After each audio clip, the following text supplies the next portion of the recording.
Je me réclame, à cause de mon âge, d'être devenu minoritaire chez les travailleurs.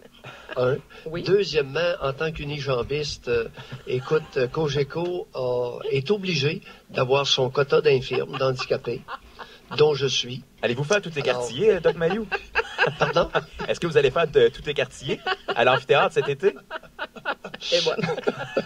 Ah, vous vous faites challenger par le petit jeune, hein? Il se revanche, Dr Mayou, ça a l'air. Avec une jambe, je voudrais bien te voir, toi, tes quartiers. Mais c'est vrai qu'on remplit avec Mais vous, là. dans certaines circonstances, je dois dire que mon handicap me sert bien. Ah oui?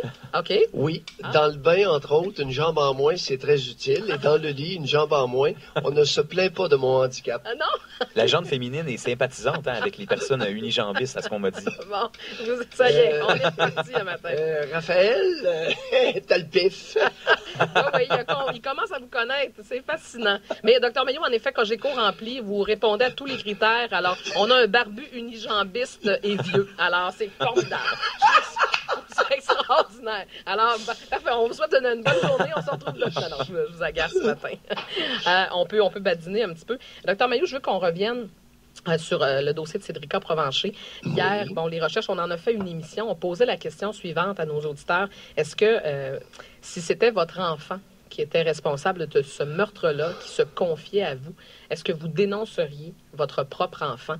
C'est une question et nos auditeurs ont eu de la difficulté à répondre parce qu'on peut se lancer dans une grande envolée. Moi, je me suis prononcée hier, j'ai dit, je pense que je pourrais aller jusque-là, dénoncer mon enfant, mais je ne suis pas plongée dans la situation.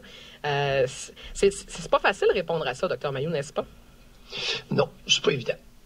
Et on ne peut que postuler sur notre position quant à ça, que si on a des antécédents ou une histoire personnelle où on était audacieux, où on était brave. Ouais. Alors, il est très facile de dire, c'est sûr à 300% pour qu'ils reçoivent des bons soins, des soins thérapeutiques, puis alouette. Maintenant, est-ce que vous avez déjà dénoncé ou est-ce que vous vous êtes avancé, non pas au péril de votre vie, mais est-ce que de façon audacieuse dans votre vie auparavant,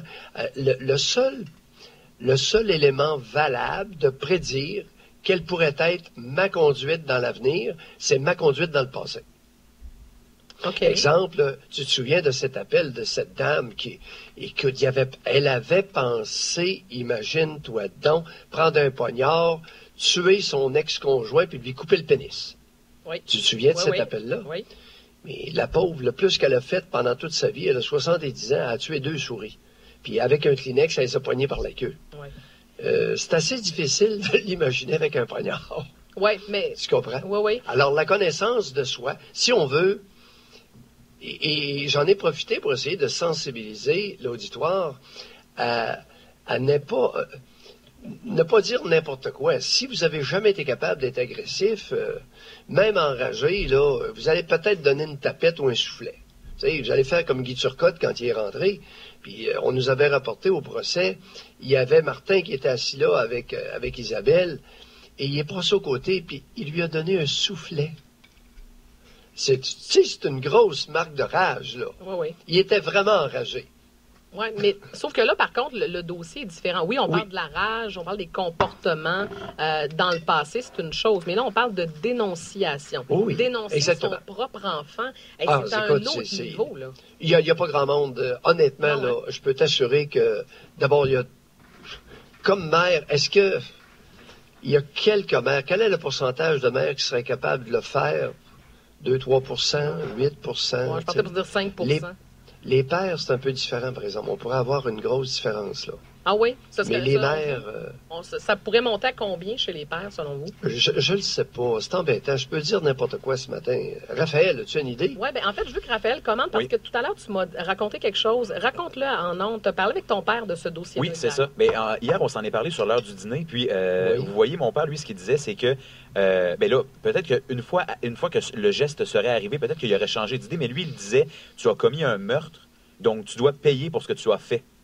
Et il disait que lui, même si j'étais son fils, il voudrait, en fait, il m'aurait pas laissé faire ce geste-là, mais il dit que oui, il aurait pris position et il aurait probablement fait une dénonciation dans le cas que j'aurais fait un meurtre. Mais encore là, est-ce que Si ça s'était vraiment produit, il l'aurait vraiment fait sous le coup de l'émotion. Est-ce qu'il aurait changé d'idée? Donc, ça amène des questionnements, je trouve. On a eu un appel, Raphaël et Catherine, hier, Oui. qu'on a passé sous silence. Et il y a un homme qui a appelé. Je crois que son prénom était Guy, peu importe le prénom. Il y a un homme qui a appelé et il dit si tel était le cas, je le tuerais de ma main. Oui. On a passé ça sous silence, mais ça représente la position d'un pourcentage de pères. Oui. Il y a des pères qui, au lieu de dénoncer, le tueraient de leur main. Ben, oui, puis sur Facebook, on en a eu des hommes. Les hommes quelques-uns, hier, avaient ce discours-là, alors que hier, les femmes sur Facebook nous disaient moi, je le dénoncerais pour qu'il ait les soins appropriés. Et ça vous a fait, vous avez un peu pogné les nerfs, là, les soins appropriés. Là. Ouais. Les bons soins thérapeutiques. Oui. Puis, alors que... il y en a une autre qui nous a dit, écoute, qui s'est envolée à 300%. Madame, s'il vous plaît, un peu de retenue. La question était, écoute, elle est sérieuse, elle est de taille.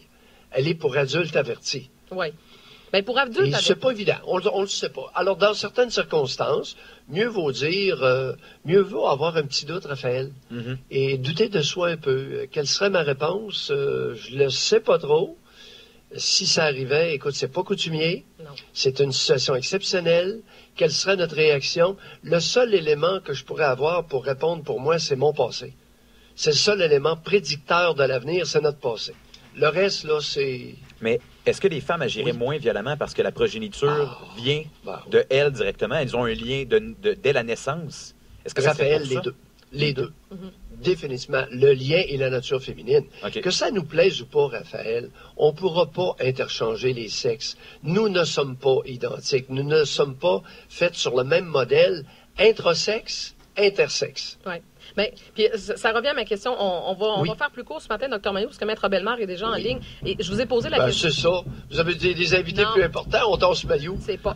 Dr Mailloux, fâchez-vous pas. Catherine et Raphaël, vous n'êtes pas fins. Non, ben laissez faire. En général, vous prenez 28 minutes à vous tout seul. Faut pas donner toute la place aux minorités visibles quand même, le Dr Mailloux.